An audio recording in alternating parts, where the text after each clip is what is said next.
Good morning, good afternoon, and good evening, and welcome to Tech Talk with Jay.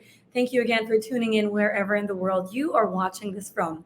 My name is Zara Carbonell, and I will be moderating today's discussion. This series is here to serve you with tech know how from tech leaders and techpreneurs from all over the world. And to cruise with you on this adventure, let me introduce the man of the hour. Ladies and gents, entrepreneur, speaker, and the chief finance officer of Machnet, help me welcome Mr. Jay Dahal. Hey, Jay. Hey G, how are you? How are you? I am good. I'm actually quite excited about today's discussion. I know we've bounced off a bunch of ideas back and forth, and it's something that we're all looking forward to getting onto. So today's discussion is entitled How Tech Impacts Lives, an episode that I think is quite intriguing for a lot of us, especially those who live and work in wellness. It is our hope, and I know that you share the same vision, Jay, that tech helps us progress and help improve more lives. And while there are risks also to consider today, especially, we will be talking about how tech empowers companies that aim to positively impact lives. We've seen a lot of progress in the last few years from being able to do labor things quicker and better and being able to bridge people online, a lot of things we will be talking about later. And today we will be deep diving into health tech, how that contributes to this industry, what wins we can actually claim thanks to tech. And today we will be joined by none other than the CEO of Mind You to talk about how tech has been helping destigmatize mental health, reach more people, and bridge people to reliable professionals. Before we bring him in, Jay, what are your hopes for this episode?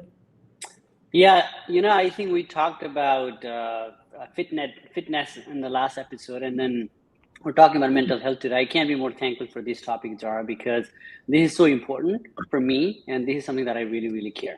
And my hope is, with Yuri and our guest today, talk more about the importance of mental health and supporting the workplace and explore tech. What he's building and what we're doing at Market, and that can create a positive impact on people. Because I'm very much looking forward for this discussion today, because a lot of people face these challenges every day in their life, either in their home or at workplace. And then how can an employer like ourselves can create a supportive and inclusive environment for their team member, so then ultimately inspire for people to prioritize mental health. Right. So very much looking forward for the episode today with Yuri. Thank you for putting these things together. Appreciate it. Absolutely. We are thrilled. So it's not just good for people, it's also good for companies.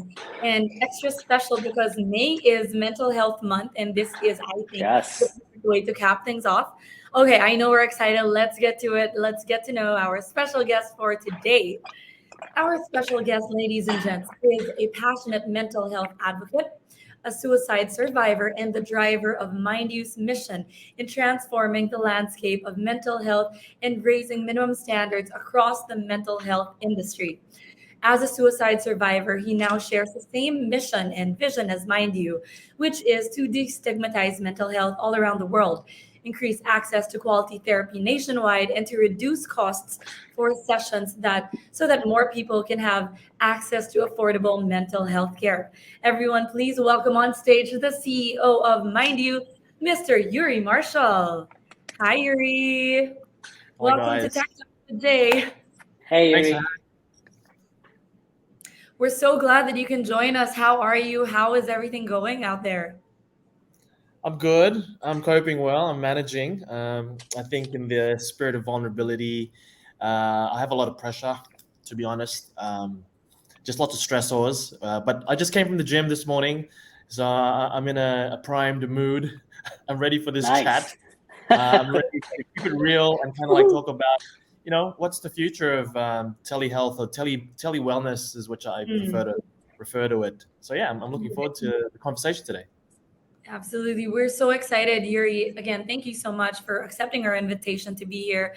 And we know that Mind You has made impressive strides in the last few years, especially across the ASEAN. Um, to begin with, why don't you tell us a little bit more about what Mind You is, what it does, and the most recent initiative that you guys have done? Sure. So, Mind You essentially is we're a mental health technology company. We help business. I know. Uh-oh. Welcome to the world of tech. It happens.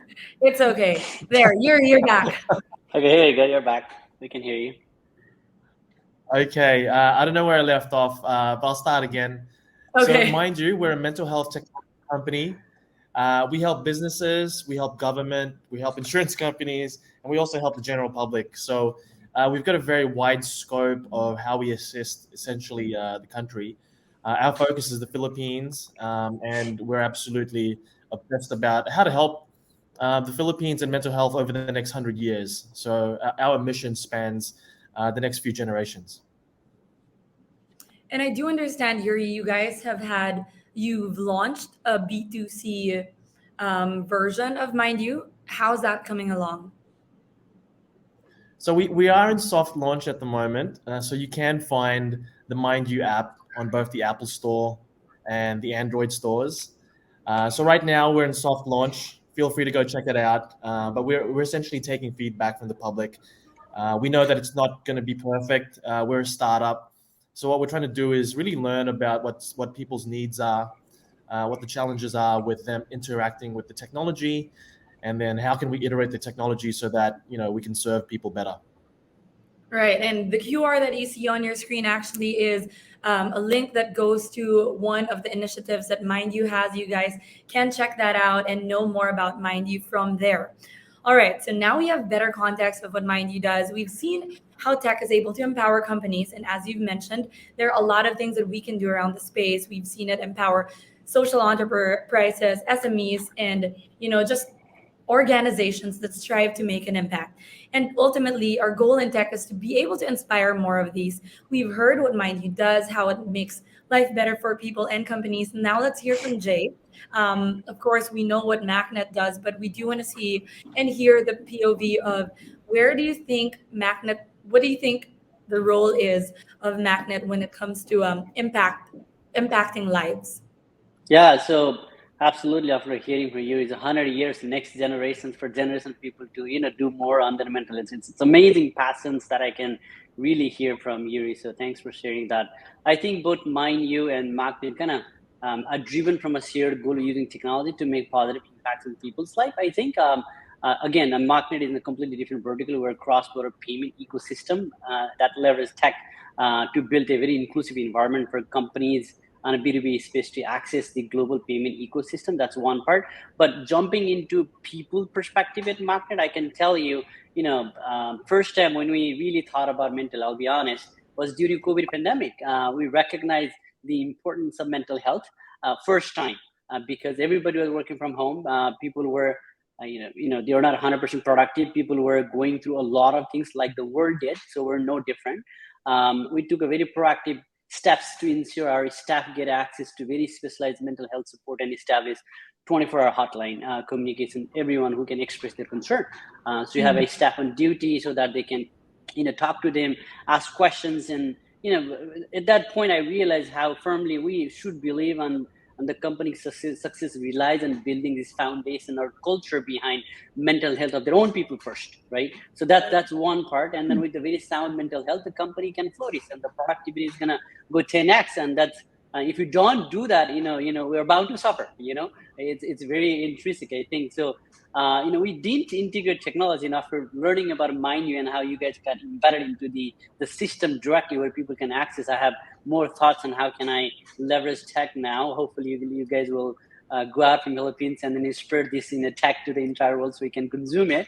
We use pretty traditional way to help our people to get a mental health support by dialing hotline or chatting or emailing and things like that, or meeting in person in case during COVID pandemic.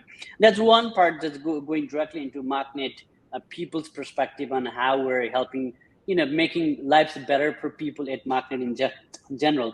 I don't have a direct correlations with my clients because we empower other companies to build payment applications out there. So my assumptions are coming out of the pandemic, people are talking about it.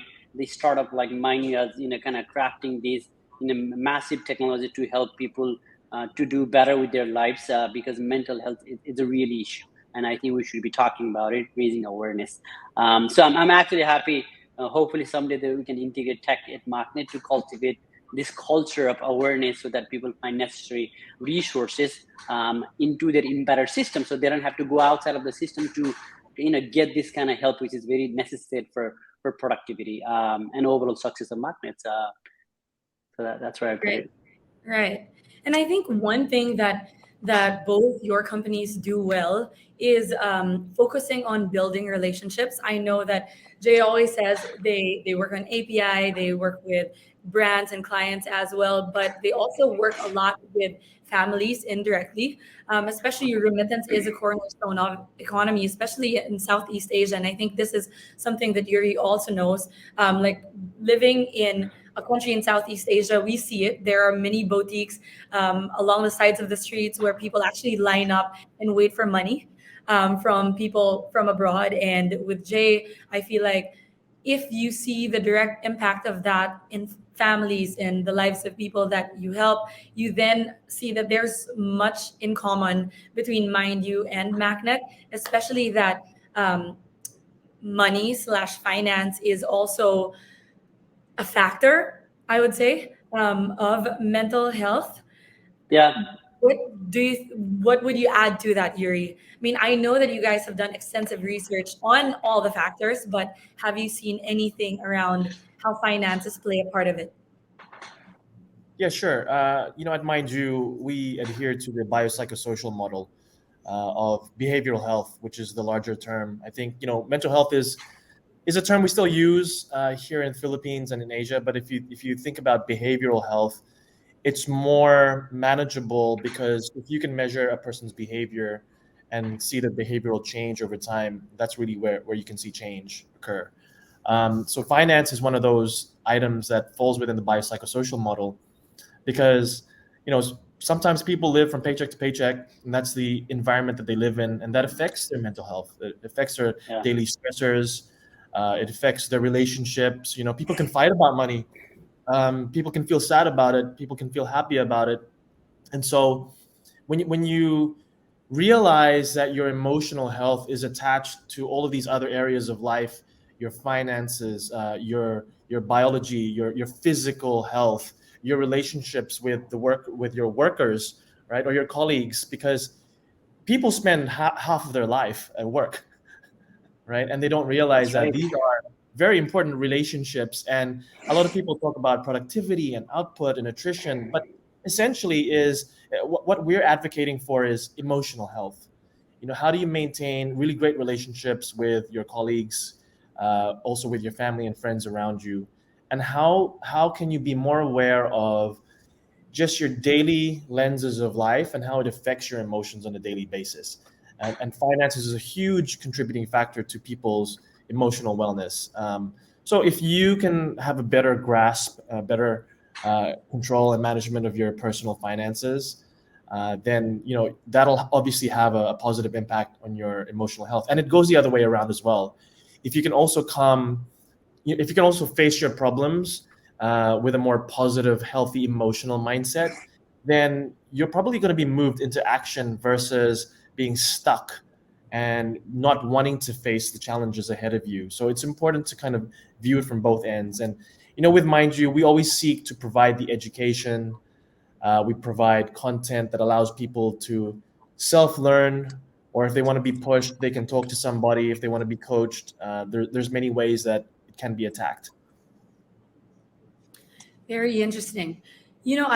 I brought up the idea of Mind You to a handful of friends, and one question they would always ask me is, well, number one, it's thank the heavens for it. Basically, now there's something like that. But the number two is always mental health is such a touchy subject. How does tech play into it without removing the human element? How am I able to trust an application? How am I able to trust technology to care for whatever I'm feeling? How does Mind You use tech? And I guess, what innovations are you looking at in the future? I think we strive to keep things very simple. We don't want the technology to be siloed as some digitized format of accessing mental health.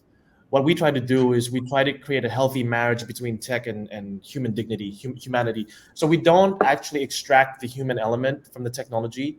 we ensure that it's entangled, because people don't want to be just liaising with a technology system. They want to be talking to human beings. They want to be understood. They want a platform that looks approachable, friendly. It speaks to them in their language. It's respectful of their religion. It's respectful of their background. It's respectful of their socioeconomic circumstances. And so what we try to do is we try to really understand truly the user, the person that's going to be using it. We don't design it with the tech first. It's human first, tech second, and it's very closely tethered in that order. So we're always wanting to understand, what drives human beings.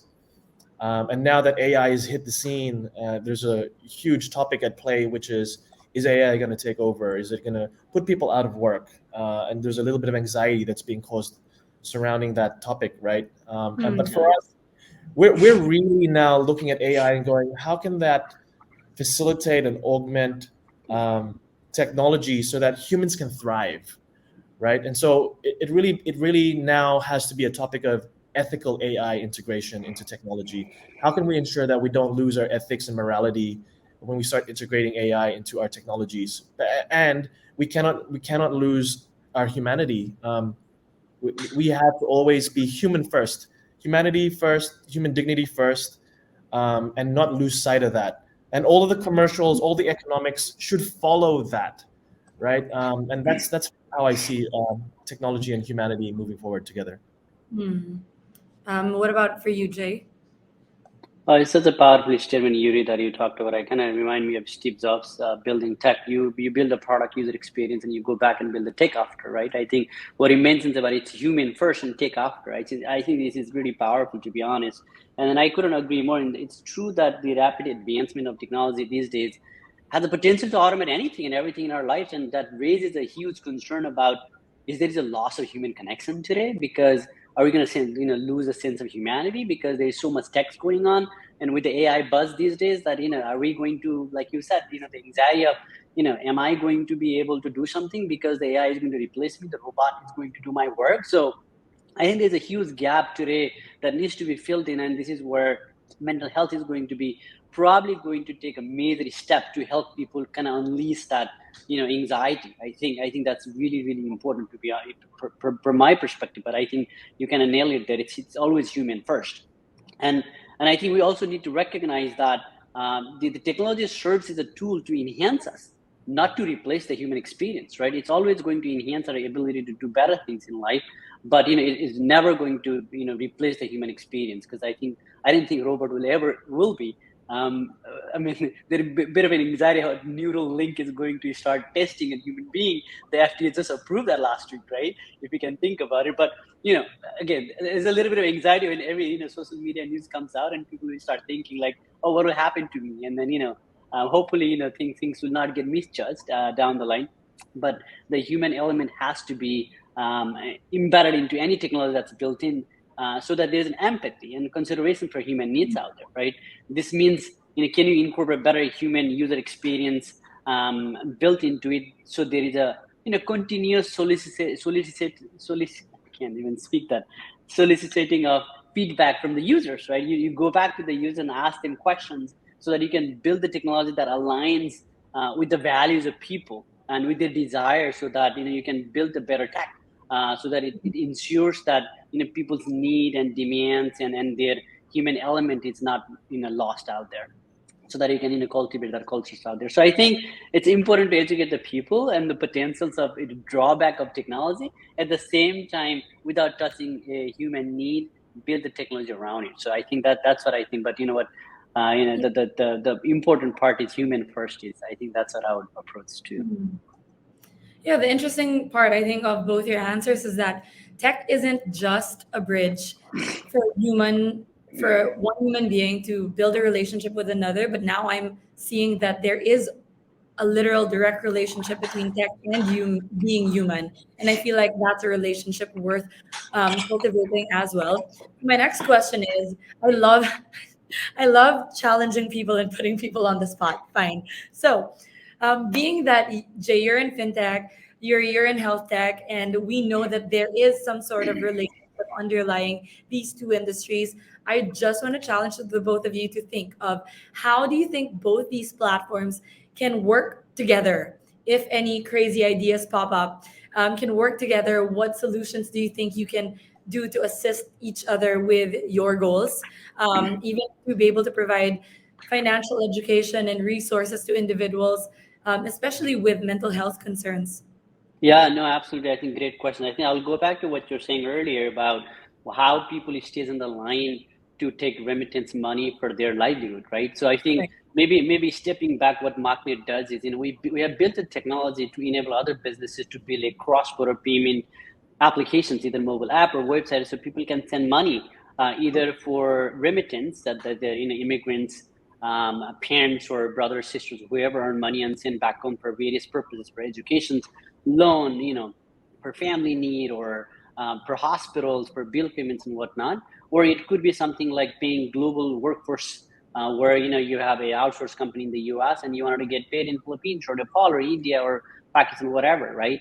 So what I can think of as mental health and fintech cross pollinations is whereby we built a tech around it and kind of embed the education aspect of it, awareness aspect of it, not just for the businesses but also for the users perspective. Because I think one of the things that Yuri just mentions about anxiety about money, how do you manage the money, how do you make sure that there is no irregular expenses or income and whatnot? Because sometimes remittance, it's a brutal honesty, that remittance is kind of, it works like a free money for the recipient, right? Because they don't really work hard for it, because the person that's working hard is on the other side of the world. And then to make sure that it's accountable, so that people don't overspend, or they have a habit of making sure that accountable for their finances, they can see where money is coming and where it's going. The tracking all of those is going to reduce anxiety, I think, in my opinion, not just on the one aisle but on the other side. So I think, if we kind of meet fintech versus the health tech, is building that analytical application, building awareness, and maybe like what Yuri said earlier, pushing boundaries to talk with the person if needed, so that they can talk with the mental health care person, so that they can understand in the anxiety they go through. I think that's where, but we're not there yet, to be honest. Like, we're only an application on money movement today, but tomorrow in future there could be some application that are going to get built in, so that we can raise awareness, so people can click the button, understand about the finances, understand about spending, about savings, about their net worth and things like that in nature. So that's going to help them on financial literacy, or building generational wealth and things like that. But we'd love to hear what Yuri has in mind. Sure. I'd like to provide a little bit of basis first before I answer. I think what I'd like to say first is, I think a lot of people forget, or they associate technology to the word technology to a digitized form of technology. But I want to remind everyone, the technology, for example, is this paper currency that's in your wallet, right? This is technology, right? Because back in the old days, you had to use coins, right? Physical metals to transact. But then they had to think, how can we actually transport value more effectively, right? And so they developed currencies, and then that's evolved into digitized forms of that.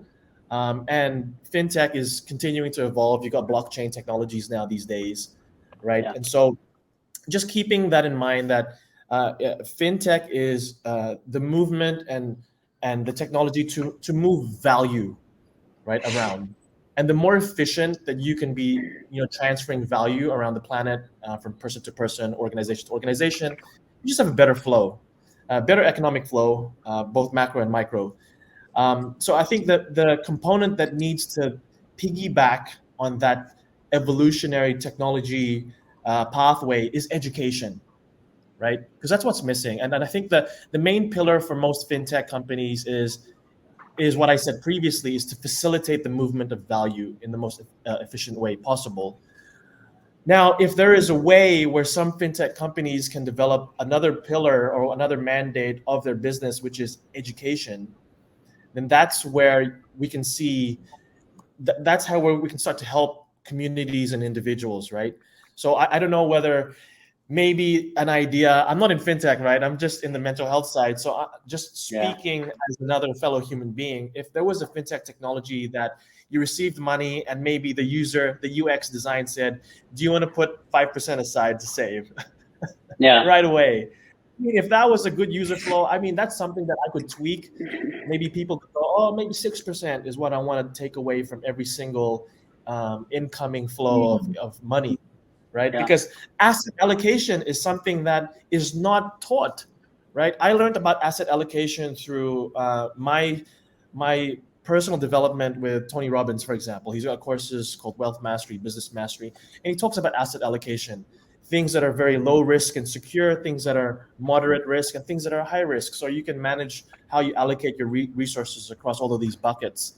And I'm yet to see a fintech company kind of use that type of paradigm within the technology. But as as you said before, it's evolving, and I think actually fintech is going through a interesting phase of evolution because there's so much going on in terms of Web 3.0. There's a battle of the old internet versus virtual. AI is now on the scene. There's blockchain that's going through its stabilization process, some people may call it, or destabilization. So from the perspective of mental health, one of our mandates is psychoeducation. And so we're agnostic. We don't necessarily want to exclusively work with just one type of financial technology brand or a certain type of technology.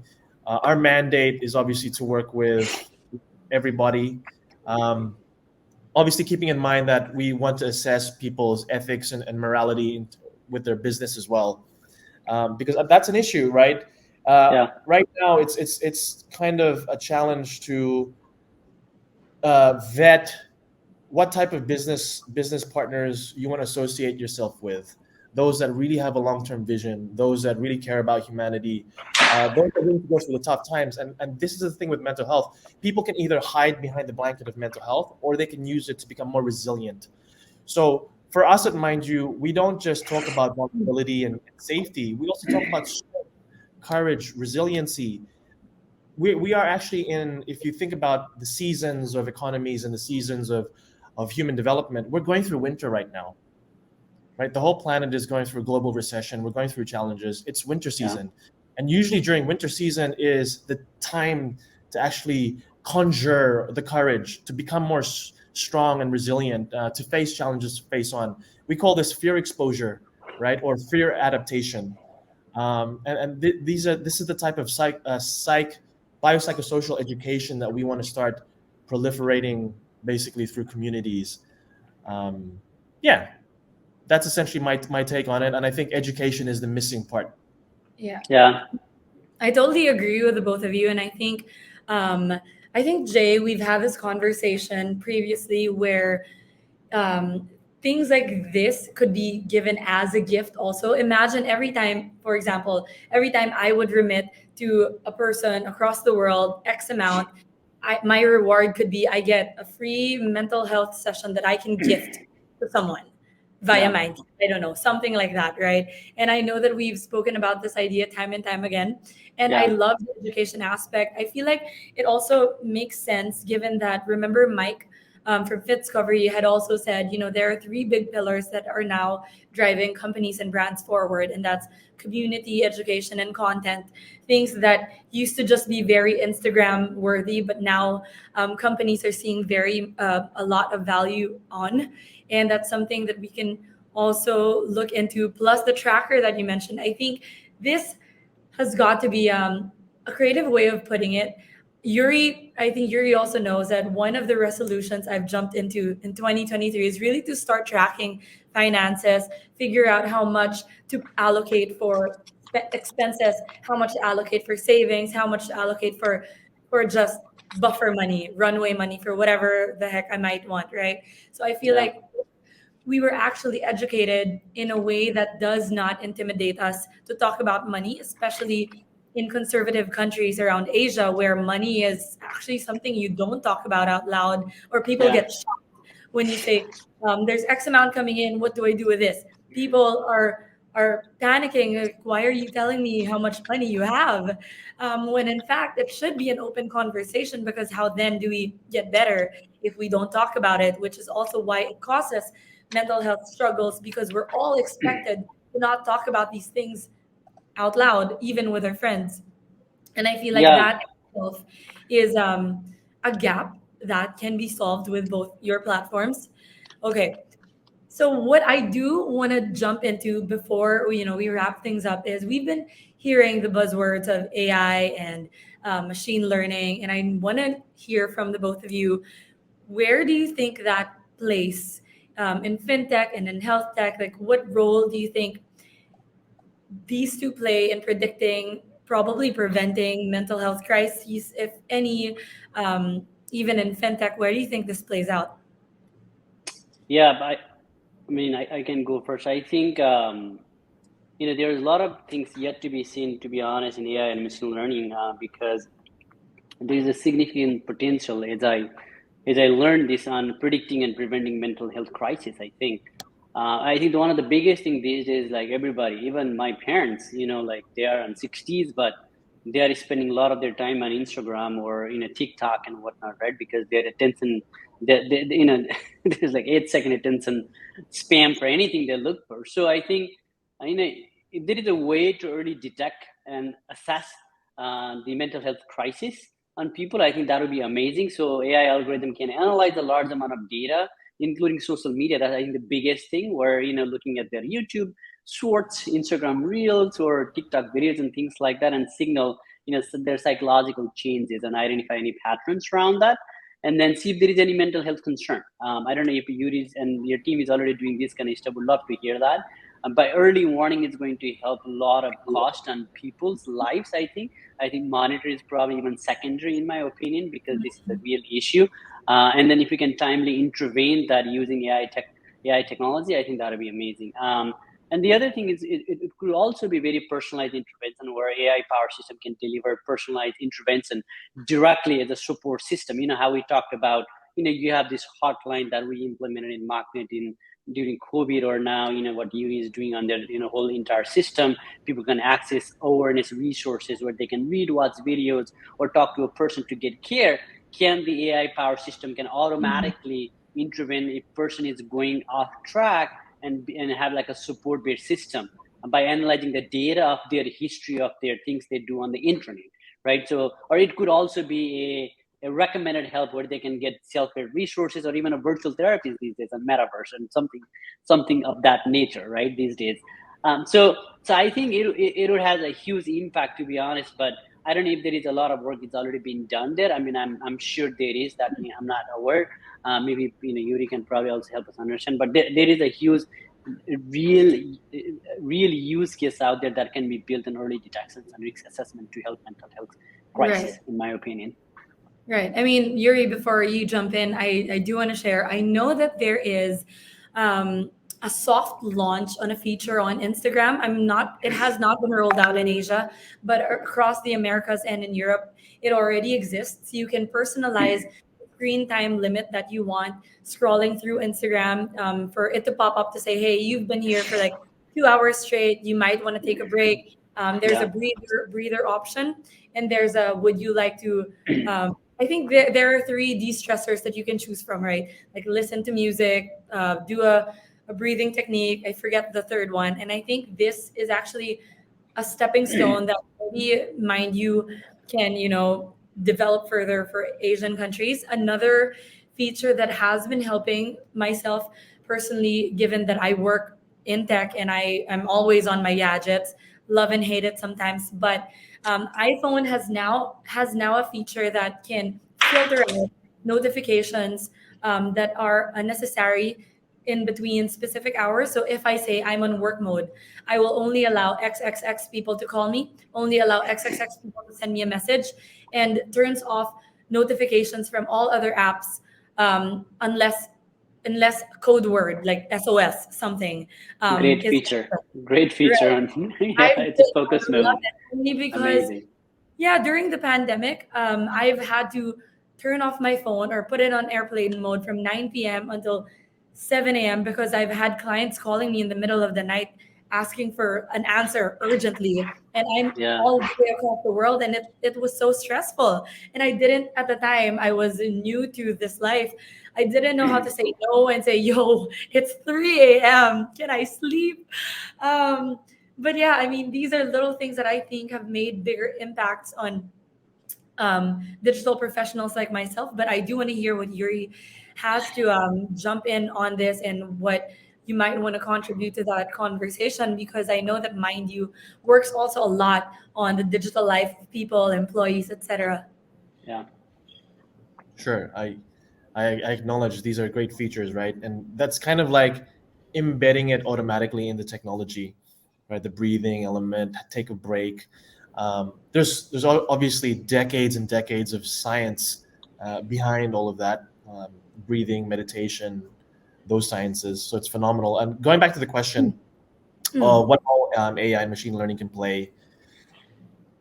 So again, huge plethora of sciences from the psychometric assessment side of things, being able to detect and assess people's mental health, right? I think AI and machine learning can facilitate that. There's a lot of number crunching, there's a lot of data to assess, analyze, translate, and then put back in front of the people. I think that's where AI can really help, which is triage, right? Because if you think about it, we got like 8 billion people on the planet with very limited resources in the mental health space in terms of professionals. So AI is needed. We needed to triage people using fun ways to implement the psychometric assessments. We can do it through gaming and also not even calling them therapy sessions. Like we actually have a program right now in a game called Genshin. We have a character in there. It's called the House of Healers program. We have gaming characters in there, and gamers can go and play. And if their battery life's going down, they can meet this character. Their life goes up, and they just have a chat. They can just have like a 15-minute vent chat. So we're also aware that there's a stigma of people wanting to have a mental health session, right? Having a talk therapy session. So sometimes we just get rid of that title and say, just have a 15-minute chat, right? And I think AI can facilitate that for people at various degrees across the entire spectrum of mental health seriousness. And so we're very much aware that there's a massive spectrum, and how do we serve people at varying degrees of this spectrum? And we want to make it fun, like AI, machine learning, like learning play. It's actually here. What role can AI and machine learning play in predicting and preventing mental health crisis? We have to actually introduce this element of excitement and play into these technologies and into this education. Because every time I speak to someone in fintech or any tech space, they're always talking about the really serious, nerdy tech stuff. I'm just like, okay, that's really nice and cool, but how do we just keep it real, right? The majority of people using these technologies are in their youth demographic, right? Unless you're going to be able to make this technology accessible, cool, and friendly to people, it's got to have gaming elements. It's got to have cool elements. It's got to be fun and exciting to use. It needs to play a part in your life. Mm. That's again going back to that pillar of humanity first. How do humans actually, engage in real life? People love to drink. People love to party. People love to make mistakes. We do it all the time. And we have to integrate all of this AI and machine learning into all of our technologies with the education and making the education invisible. Just have features that you're like, oh, cool. Yeah, I'm just going to breathe. And then Yeah. later on in life, 5 years from now, you realize, oh my gosh, breathing's very, very important to even access your nervous system, to access all of your hormonal balances and get yourself in a state of homeostasis, right? And so people can fall down those rabbit holes in their own time, right? They might not be ready for that type of education, but they might be ready right now to just play a game, or they might just be ready to save a little bit right now just for like a trip or a holiday. And so I think that's also the other thing I want to say is like you have to have a level of awareness of the phase of life that you're in, because it may be indicative of like what types of risks you're willing to take. Maybe someone in their early 20s don't want to save so much. They just want to blow it all and then just experience life in its full, fail or succeed. And then when you get older, you want to save more. You want to be more conscious about investing. And so maybe that's the right time to inject the serious education. So really just being conscious about that. And we've been very aware of our partnerships with the Department of Health or liaising with the Department of Education. If we know that we've got a program that's for last mile education youth, people that are in grade 5, grade 6, we keep it real. It's like gamify it, it's fun, it's simple. And then when they start to get older, it's like, okay, let's change the education language. Let's make it a little bit more different and palatable. Then for the older demographics, like, okay, time to get serious. Not much time left in life. You gotta get things under control. Yeah. You gotta understand. Facts. Yeah. So yeah, I'm really excited about AI, machine learning. And I am concerned also. Obviously there are concerns about AI getting out of control. I think regulators need to take a serious look about how do we look at, controlling the expansion of AI. But I'm looking forward to see where we go. I actually love that you said play is a big part of growth in tech. I think that's something you both and Jay really are aligned with, to make it more accessible and not just in I have it in my phone way, but I am actually excited to use it. There are features that I can count on, but I can also relate with. And to have a friend like app is something else. And yeah, to make things fun, I like that. Okay, so you guys, one last question before we officially wrap today's discussion up. For Yuri, it's now that Mind You has stepped into the tech space, right? Where are you planning to take it in the next 5 years? Like, what do we have to anticipate in terms of Mind Use innovation, Mind Use plans / goals?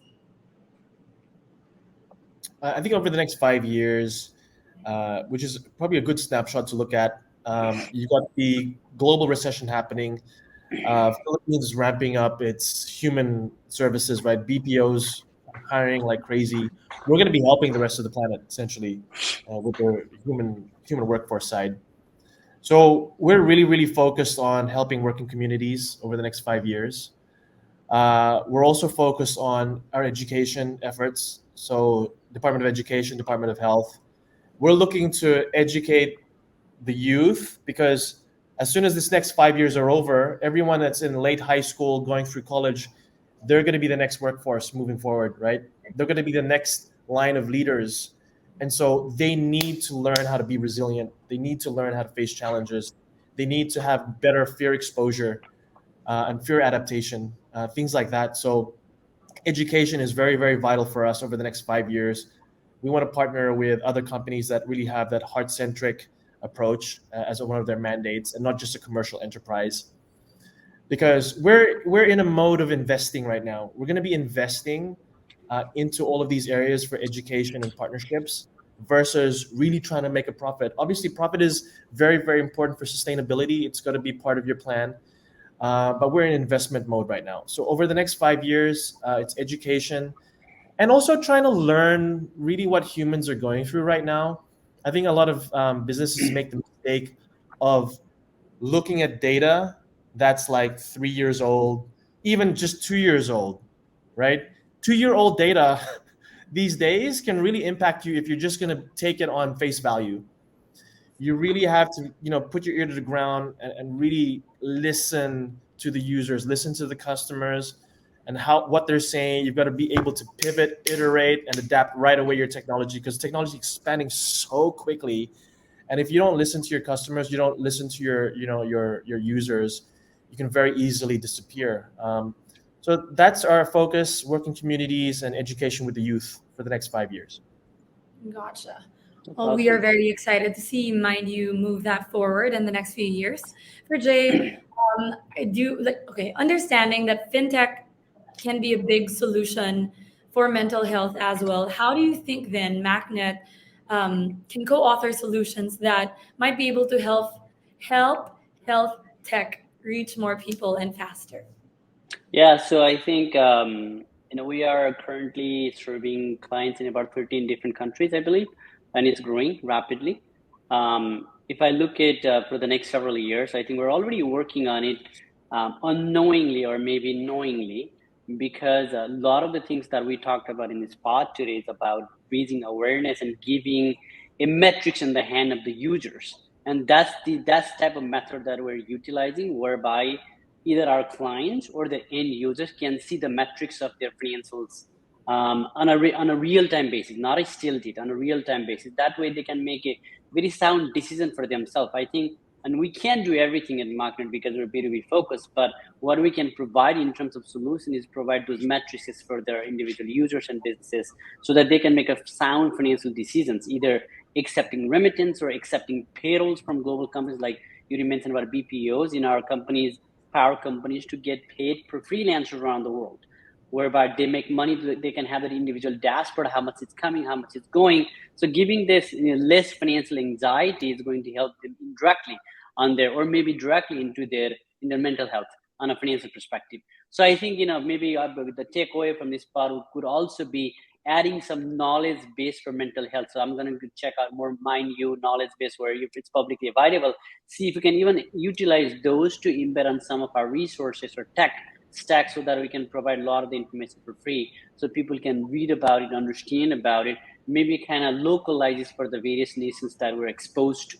So that way, those resources can maybe perhaps help some people to become mentally well in a financial perspective. So I think that's where things might be going, and then I can actually see a lot of the solutions that I can think of coming out of this pod that I can brainstorm in my strategy session with my executive team.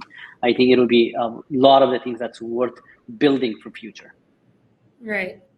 We are very excited to see both these ideas come to life. Once again, thank you so much, Jay. Thank you, Yuri, for being here today. Thank you for making time for this conversation. I'm sure that a bunch of our viewers have taken a lot from this as well. Before we officially say goodbye, let's take an official photo, shall we? For the books. All right, ready?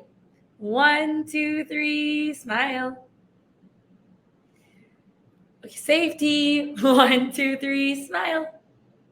Awesome. That's a wrap. Thank you so much again, Yuri, for joining us here today. We hope to see you soon. We're excited to know more about Mind You. Ladies and gents, Thank you, Yuri. Yuri, Thank you, why don't guys. you share the website of Mind You so people can check it out before they hop off? Sure. Check us out. It's mindyou.com.ph. Awesome. Once again, thank you, Yuri. See you soon. Thanks, Yuri. Thanks for your time, man. Appreciate it. Whew. What a great episode, Jay. Congratulations for another great episode. Yeah, that's awesome. That's right? good. I actually have learned a lot from the both of you. Sorry, you were It going was to say.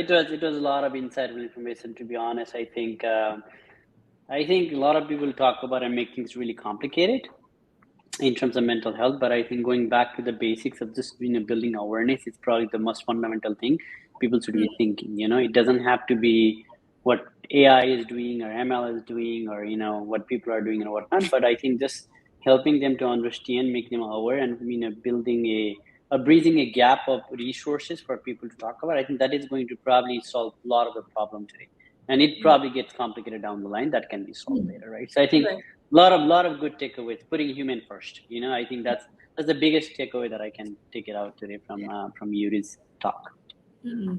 I love the play element. I feel like it's something that Machnet has been indirectly doing already with your client partnerships, and I think something to look into as well, how to make things more fun and relatable and more adaptable in everyday life. So very happy to have known that. For everyone watching, we are curious to know what insights you've taken away from this episode. You leave them in the comment section below. If you have questions for Jay, just drop them in there too. I'm sure he'll be more happy to answer those through the comment section. And again, for those of you who are looking to know more about how to fundraise properly, we do have an ebook for you. All you have to do is scan the QR code that you see on your screen. So that is Silicon Valley's Secret to Fundraising ebook. We've got a bunch of episodes coming right up and your way, so do stay tuned for that. Thank you again for being here till the very end. This has been your moderator, Zara Carbonell. And this is Jay Dahal. TikTok with Jay Dahal. Awesome. See you guys I'm still soon. getting Thank used to it. you. See you. Bye.